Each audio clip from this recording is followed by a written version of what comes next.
เป็นจังได๋ทั้งลูกผัวเพิ่นได้ติดต่อมาหามาถามมาข่าวถามข่าวอยู่บ่ บ่ ยังบ่ได้ติดต่อเลยอยู่นี่น่ะ บ่ได้โทร เออ สมอยเลยบ่ โทรแต่พ่อกับแม่เขาน้องเขาโทรแต่สำหรับเขาบ่โทรมา บ่โทรตั้งแต่อันเอื้อย โทรครั้งเดียวหั่นละมือเดียวแล้วก็ปิดเพจแล้วก็โทรมาอีกเทื่อที่สองก็ปิดอีกพอได้มือเดียวแล้วก็ปิดอีก มาแล้วก็คือสรุปแล้วนี่ก็ยังบ่ฮู้หยังได้บัดนี้น่ะ โอ้โห เอาเด้อเพราะฉะนั้นก็นี่มีหยังเข้าแล้วมาต้อนเด้อ เขาให้ร่ำให้รวย มีเข้า ให้ถึกนะรางวัลที่1บ่แชร์ โอ้ยสาธุแล้วก็ครับเอาเงินให้ ขอบ เนาะ ใจละ พอ ให้ ได้ ร่ำให้รวยหมด2คนเด้อ สิน้ำ เดินทางให้ สิให้กิ ป น ลอด เด้อ ภัยเด้อ อ่า มาอยู่ดีมีแห่งคร มา อบครัว เยี่ยมมายามถือข้าวที่รถมามื้อนี้ก็พี่น้อยเนาะซื้อข้าวนี่แหละพอได้มากินแล้วก็กับมีมาม่าปลากระป๋องอะไรอยู่ในหั่นน่ะเด้อ โดย บ่ได้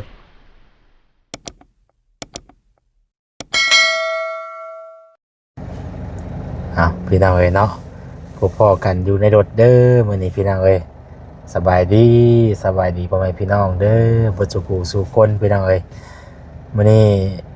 ออกมาถ่ายคลิปอยู่ข้างนอกพี่น้องเอ้ยเนาะโตว่าเมื่อวานนี้ถ่ายหน้าพี่น้องเอ้ย มื้อนี้ถ้าพ่อเพิ่นมาบ้านพี่น้องเอ้ยเนาะเพิ่นบ่ได้ถ่ายหน้าก็เลยออกมาเวียกก่อนไปถ่ายหน้าซอยเพิ่นแน่แล้วก็แล่นออกมาถ่ายคลิปแน่บ่แซ่นก็ได้พี่น้องเอ้ยเนาะทางใดก็อยากเฮ็ดทางใดก็อยากซอย โดยพี่น้องเอ้ยเอาท่านใดที่ว่าเข้ามาเบิ่งมาชมก็ฝากติดตามกดไลค์กดแชร์แล้วก็เบิ่งโฆษณาให้ในเด้อพี่น้องเด้อพอมีกำลังใจในการเฮ็ดคลิปต่อไปพี่น้องเอ้ยเนาะถ้าว่าเฮ็ดคลิปไปแล้วบ่มีคนติดตามบ่มีคนเบิ่งบ่มีคนคอมเมนต์เนาะกำลังใจมันก็ลดน้อยถอยลงพี่น้องเอ้ยเนาะถ้าว่าเอาคลิปลงไปแล้วมีแต่คนเบิ่งคนชมกำลังใจก็คือ FC นั่นแหละพี่น้องเอ้ยเนาะแล้วก็ทางผู้หลักผู้ใหญ่ที่ซัพพอร์ตสนับสนุนมาโดยตลอดนั่นแหละเนาะเฮาก็จังมีกำลังแห่งใจไปเฮ็ดงานสู่เวียกสู่งานต่อไปหั่นน่ะพี่น้องเอ้ยเอาวันนี้ก็เดินทางมาหาสาวพุทธพี่น้องเอ้ยเนาะก็บ่มีหยังไรมาเยี่ยมมายามถามข่าวเราเป็นจังใดอยู่จังใดพี่น้องเอ้ยเพราะว่าตั้งแต่มื้อที่ว่าแซนเอาข้าวน้ำมาให้ร้านตอนนั้นน่ะเนาะก็ยังบ่ได้เข้ามาเยี่ยมจักเทื่อเนาะมื้อนี้ก็มีโอกาสแวะเข้ามาถามไทยเพิ่นเนาะพี่น้องเอ้ยเป็นจังใดเรื่องเพิ่นอยู่กับลูกกับเต้าลูกผัวเพิ่นติดต่อมาได้บ่หรือว่าใดๆเนาะก็บ่ได้มีหยังหลายมื้อนี้ก็มาถามมาไทยมาเยี่ยมมายามพี่น้องเอ้ยเนาะไปเดี๋ยวเฮาเข้าไปถามไทยเพิ่นก่อนพี่น้องเอ้ยเนาะพี่น้องเอ้ยเนาะเจ้าทางเอ้ยแล้วโอ้มีเมียน้อยอีกเนาะนี่มองเลี้ยงแมวอีกเนาะนี่โอ้สบายดีเอ้ยสบายดีว้าย เลยเพิ่นใส่ส่งให้ลูกเพิ่นก่อนพี่น้องเอ้ยเนาะโธ่พี่น้องเอ้ยเนาะเอาสบายดีเด้อทางเอ้ยพุทธพี่น้องเอ้ยเนาะตัวผมมาฮอดใหม่ผมมาฮอดกินนี่น่ะย่างมาแต่ไสก่อ ไปร้านค้า ไปห้างค้าไปยังห้างค้าน่ะ ไปเขาไปร้านค้าแล้วว่าจะไปหายดินในเฮือนน้องเขาแล้ว ไปหาดิน โดยหายดินใส่ถุงยางเขาเฉียบยางได้ล่ะ หาดิน ให้ดินเชถุงยาง โดย เพราะอันต้นยางบ่ โดย โอ้ไปเพิ่นอันจ้างบ่ โดย จ้างถุงได้น่ะ ร้อยทงแต่สหพันธ์ อ๋อ ลอยตรงตัวไปหาคนกี่ 100ถุงต่อ25,000 โดย ปาโตบ่ธรรมดาถุงใหญ่บ่ ทงน้อยๆนี่แหละ โต100ถุงต่อ25,000 โดย เพิ่นสิเอาไปก้าเบี้ย โดย โอ้ละ สบายดีบ่ลุงอยู่อยู่กับไผนี่น่ะ อยู่กับลูกชายเพราะว่าเขานอนอยู่พุ่น น อนเงินไม่เท่าเพราะว่ากำลังย่างว่ารถไฟจอดนี่คุ้นๆว่าก ำลังสิไปบ่กินนี่น่ะ กำลังจะเข้าพุ่นแล้วเด้ โอ้ กำลังก็จะเข้าไปเห็นคือคุ้นๆรถคันตัวนี้ ถือว่ามาทันเด้เนาะถือว่า ฉันก็นางหายดินทันละ แบบว่านั้นบายกันเนาะ โดยดีใจ บังเอิญพี่น้องเนาะแบบว่ามาพ่อ ก็บ่มีหยังก็มาเยี่ยมเบิ่งนี่แหละมาเยี่ยมมาถามเบิ่งเนาะพี่น้องเอ้ยพอดีเฮาไกลมาทางนี้ก็ได้แวะมาถามไทยทั้งสาพุทธเนาะ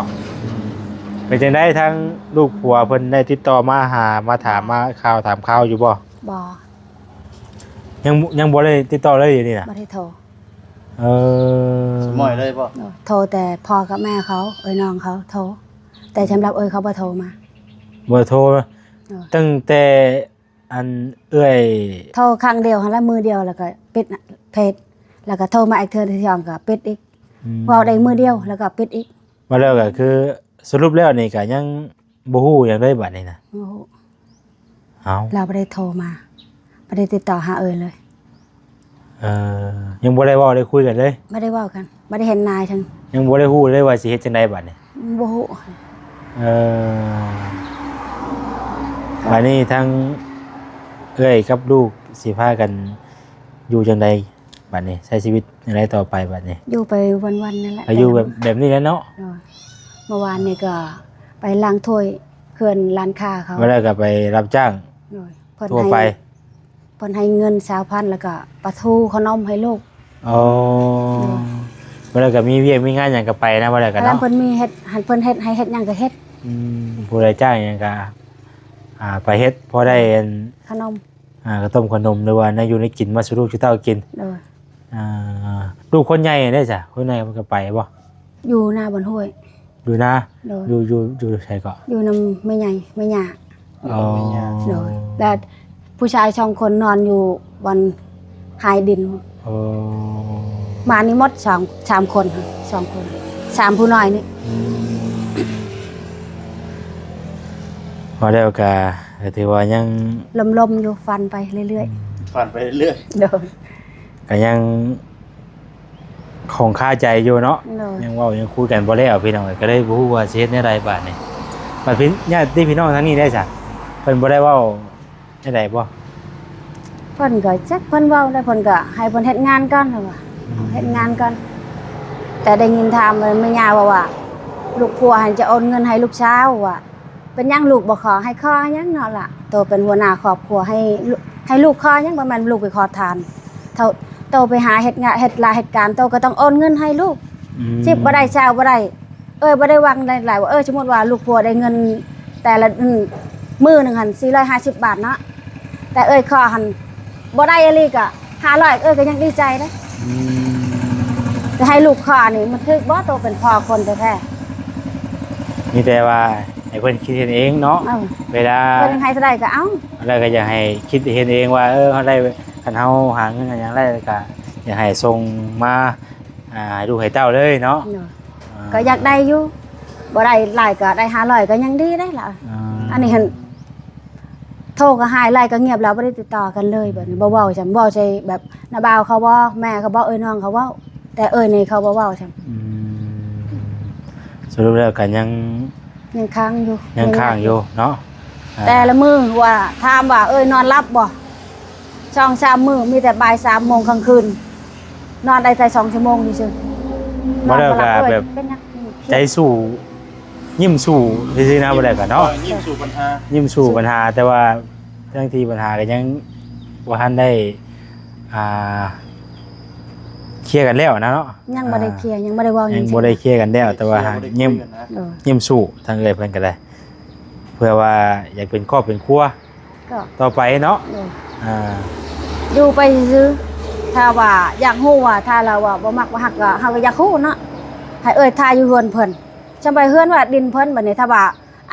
ดินนี่ค่อยมอบให้เจ้าอันนี้เป็นอันครอบครัวของลูกเจ้า แต่เจ้าจะเอาลูกเอาเมียก็จะมาบ่เกี่ยวนะบักแดงก็ไปแล้วก็เรื่องของละน่ะอยู่เฮือนตัวเองอันนี้มันยังอยู่ในดินเพิ่นอยู่นี่ มานี่อันนี้เฮือนนี่คือเฮือนอยู่ปัจจุบันนี่เฮือนผู้ใหญ่ประเทศไทยเนาะ อัน ซอย เงินเพิ่นซอย700ดอล อ๋อ ที่เหลือก็เงินหาทาน อ๋อ ขายมัน ว่าแล้วก็มีแบบว่าอันนั้นลายเนาะ โดยรายบันออกรายบันเข้าเงินก็ได้ โดยมีหลายเงินทางแบบว่าเงินทางผู้ใหญ่แน่เงิน โดย เงินเฮาหา แน่เนาะ แน่เนาะ โดย รวมๆกันไปสินะพี่น้องเนาะ บ่ได้ก็เฮือนนี่บัดเป็นเงินไหนทางเนาะ โดย แล้วก็บัดนี้ดินบัดบ่แม่นดินเฮาบัดนี้ มันดินเฮาดินทางพัว มันก็ให้คือในกรณีว่าเฮาบ่ได้มีปัญหากับครอบครัวหรือว่ากับลูกกับผัวก็เฮาก็อยู่ไปเนาะ โดย อยู่ไปก็มันก็บ่ได้มีปัญหาหยังแน่เนาะดินก็ดินของลูกของผัวบ่แหละเฮือนก็เฮือนเฮาเฮ็ดนำกันเฮือนสมสร้างนำกันเนาะก็สิบอกได้ก็บัดนี้เฮาบ่ถึงบ่ต้องกันมันก็เลยเป็นอัน มันยังค้างใจ ดินของเพิ่นเพื่อนมาของสมสร้างบัดนี้เนาะ โดย มันก็ได้เป็นแบบว่าอยากเก็บอยากจับก็สะดาย เฮาสิเฮ็ดหยังก็บ่ได้สิเฮาสิอยู่เลยกับม่วนดินเฮาบัดนี้ โดยสมมุติว่าถ้าว่าเป็นไปได้ว่าจะเอาผู้บ่าวมาลมและแองเลยนี่ก็มันบ่ได้อีกเด้อนี่ มันเป็นไปบ่ได้เนาะ เป็นไปบ่ได้เพราะว่าเขาก็เขาบอกว่าเจ้ายังเป็นลูกไผเขาอยู่คือกันแบบนี้นะ คือในตอนนี้เฮาก็ยังใน ยังระวัง ยังอยู่ในแบบว่าเฮาก็ยังบ่ทันได้แล้วเด้เฮายังบ่ได้เว้าว่าอย่าห่างสีกใบอันนั้นกันเนาะ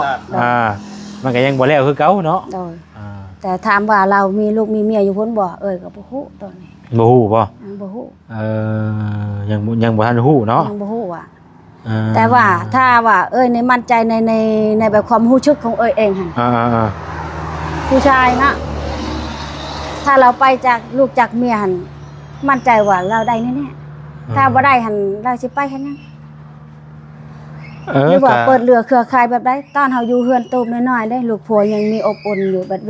วลาเราเฮือนใหม่แล้วบัดนี้เราจึงอยากไปหั่นเพื่อหยังไป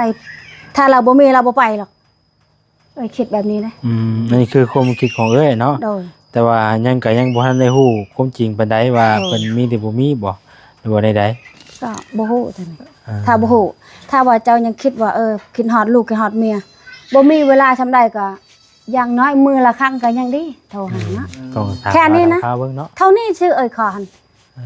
อันนี้บ่มีเลยโทรศัพท์หน้าปกแล้วก็เราบอกเพจบ่ให้แบบเบิ่งกันเนาะก็ได้บ่ฮู้พี่น้องเนาะว่าสิคุยกันจังได๋มันก็ได้บ่แล้วบัดเพราะว่าทางนั่นก็บ่ได้รับสิเว้าสิคุยเนาะให้เงียบไปอย่างเดียวเอาง่ายๆก็หมายความว่าคือว่าทนได้ก็อยู่ไปทนบ่ได้ก็มันกลับมาอยู่เพิ่นเฮาสิบ่มาอยู่นำพ่อและแม่สิบ่เขาคิดแบบนั้นบ่ก็บ่ฮู้คิดง่ายๆก็ความคิดของเขาหั่นนะหรือว่าแบบใดก็บ่ฮู้ถ้าเจ้าทนได้อยู่ไป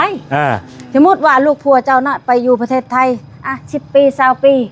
เราจะมีลูกมีเมียก็แล้วแต่ให้เจ้าอยู่นี่อยู่ได้บ่ถ้าเจ้าอยู่ได้เจ้าอยู่ไปถ้าเจ้าอยู่บ่ได้เจ้าก็หนีไปเองแล้วให้หนีแบบใดล่ะกะบ่มีปัญญาแล้วเฮ็ดเฮือนหลังนี่เป็นหยังถ้าว่ายังอยู่ในฐานะว่าอยู่ในเฮือนหลังนี่เพราะหยังจะหวังบ่มีโอกาสได้เฮือนแล้วคิดว่าบ่มีแล้วเพราะว่าสิหางานสิใช้สร้างเฮือนใหญ่ซำนี้บัดสุดท้ายลูกผัวก็บ่อยู่ตอนเฮาบ่มีเฮือนเด้คือว่าอบอุ่นคักแท้เฮือนบ่ถ้าในกรณีว่าเจ้าอยู่เฮือนอยู่ซ่านกับลูกกับเต้าเด้อขอสิไปหาเงินมาเลี้ยงลูกเลี้ยงเต้าเนาะมาบวกมาสาเพื่อนมาต่อเติมเพื่อนน่ะมันแล้วมันทั่วอีกยังอีกแบบนึงเนาะแค่นี้ก็โคตรเลยมันก็ยังอีกแบบนึงบ่ล่ะเฮาก็ทนไปเฮาก็มีกำลังใจเนาะเฮาก็คิดว่าลูกผัวยังฮักยังแพงยังดีกับเฮาแหละมีแต่ว่าขอสิไปหาเงินค่ำก็เฮาก็มีกำลังใจอยู่ต่อไปบ่ล่ะมันก็บ่ได้คิดอีหยังเนาะมันก็แบบนึงอีกเป็นอะไรนี่มันคนในกรณีอันนี้ไปโดยที่บ่ฮู้สาเหตุบ่จักต้นเหตุว่าด้วยสาเหตุใดเสียนะมันก็เลยบ่หรือว่าบ่มาก็บ่ฮู้มันก็เลยเป็นอันแบบว่าของคาใจยังแบบกังวลอยู่ว่าสิคุยกันแบบใดสิจบกันแบบใดเนาะนี่แหละคิดแต่ละมื้อแต่ละวันมื้อวันจันทร์เก็บเงิน 10,000 กีบเก็บอยู่ในดอนค่ะ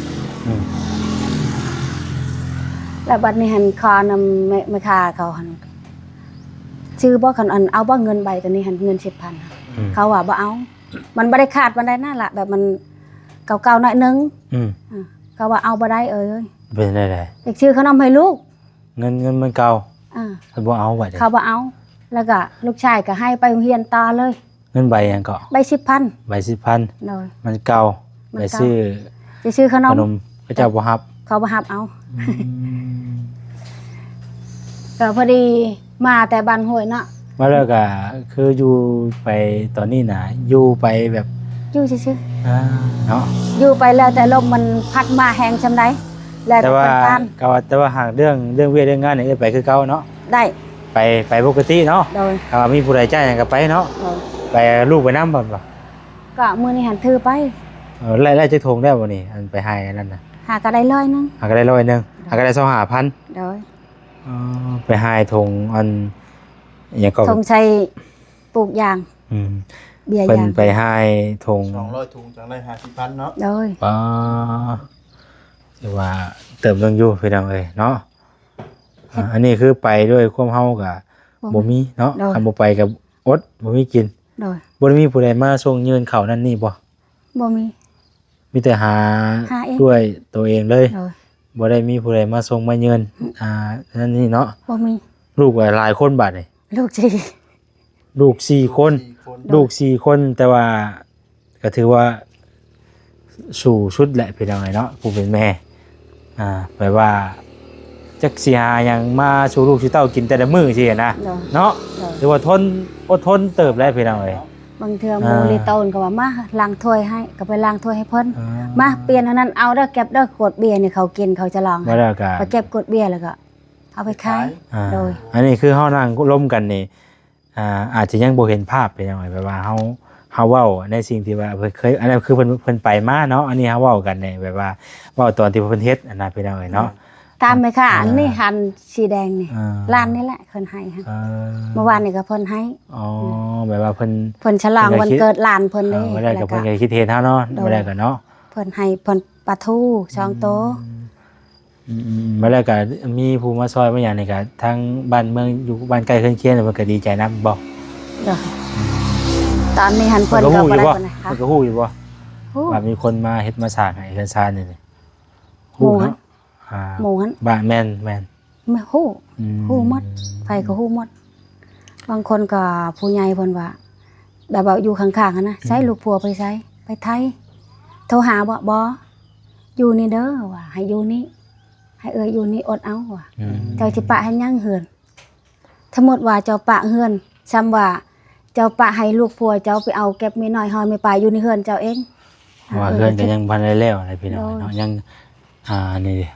ตัวอัดทวนนั่นอย่างนี้ก็ยัง ก็ดีใจแล้วชำนี้ ยังบ่ได้แล้ว ได้ พี่น้องเอ้ยก็พอได้อยู่ได้นอนนั่นเนาะเอ้ยเนาะ โดย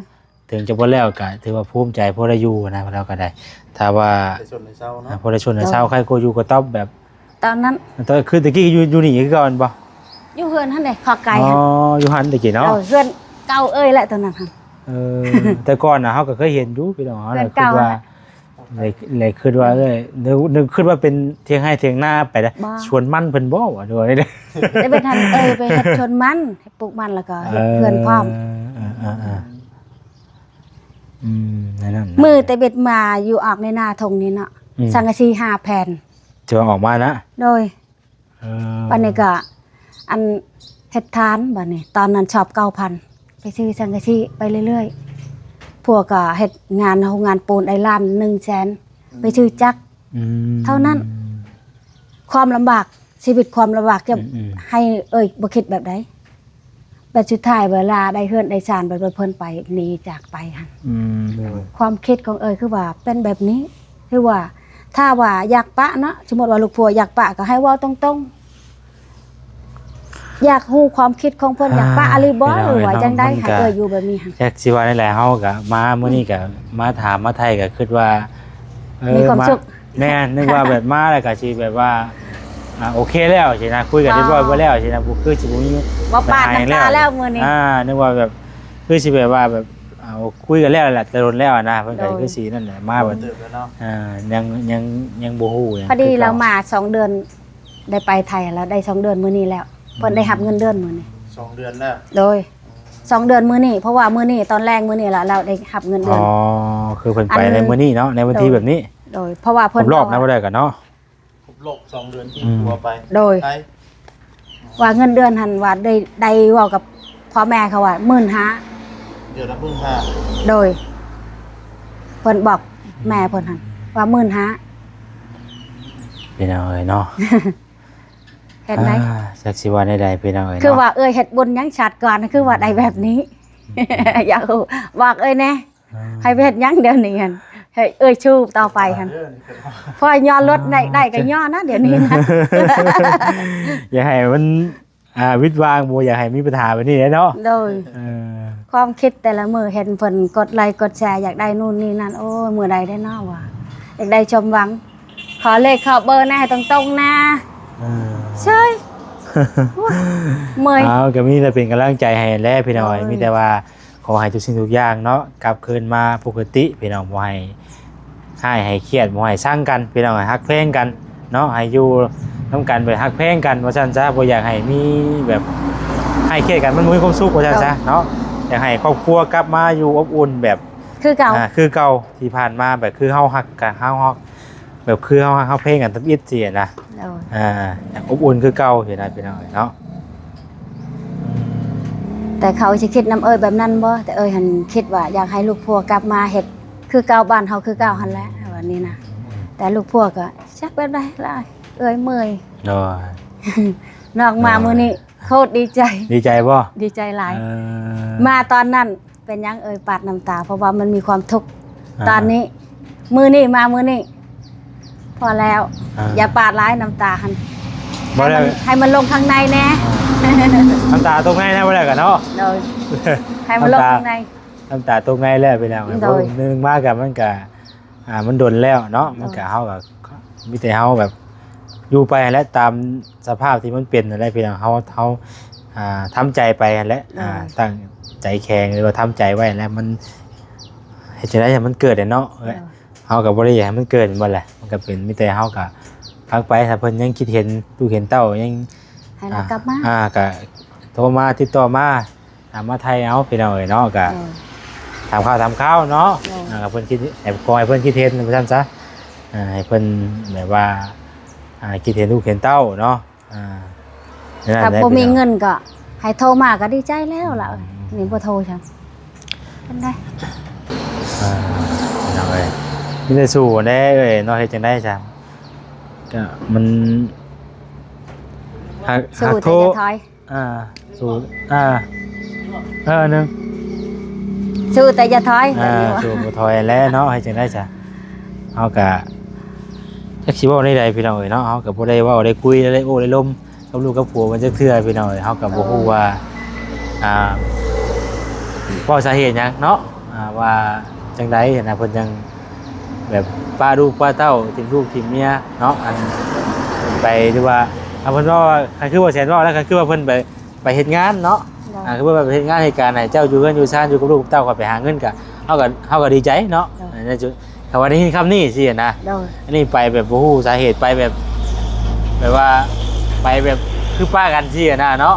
ไปแบบเงียบไปเลย ไปแบบนี้มันก็มันบ่กล้าบ่คักพี่น้องเอ้ยก็บ่คักบ่แน่เนาะ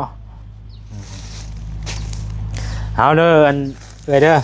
บ่แซ่นกันนี่มีอันเข้าแลมาต้อนเด้อ ขอให้ร่ำให้รวย มีเข้า ให้ถึกนะรางวัลที่1บ่แชร์ โอ้ยสาธุแล้วก็ครับเอาเงินให้ ขอบ เนาะ ใจละ พอได้ ให้ร่ำให้รวยหมด2คนเด้อ ซื้อน้ำ เดินทางให้ ซื้อให้กิน ปล เด้ อ อ ดภัยเด้ออยู่ดีมีแห่งคร มา อบครัว เยี่ยมมายามถือข้าวที่รถมามื้อนี้ก็พี่น้อยเนาะซื้อข้าวนี่แหละพอได้มากินแล้วก็กับมีมาม่าปลากระป๋องอะไรอยู่ในหั่นน่ะเด้อพอได้ต้มสู่ลูกสู่เต้ากินก็บ่มีหยังให้แล้วบ่แซนกันมาเยี่ยมมายามเด้อ บ่มีหยังขอใจมาแล้วก็พอ เห็นหน้าก็ดีใจเลยเนาะ เห็นรถคุ้นๆแล้วก็ย่างมาก็คือว่าคือนะย่างไป ชื่อรถบ่ จื้อ โอ้ยเนาะเอามีแต่ว่าขอให้เอ้ย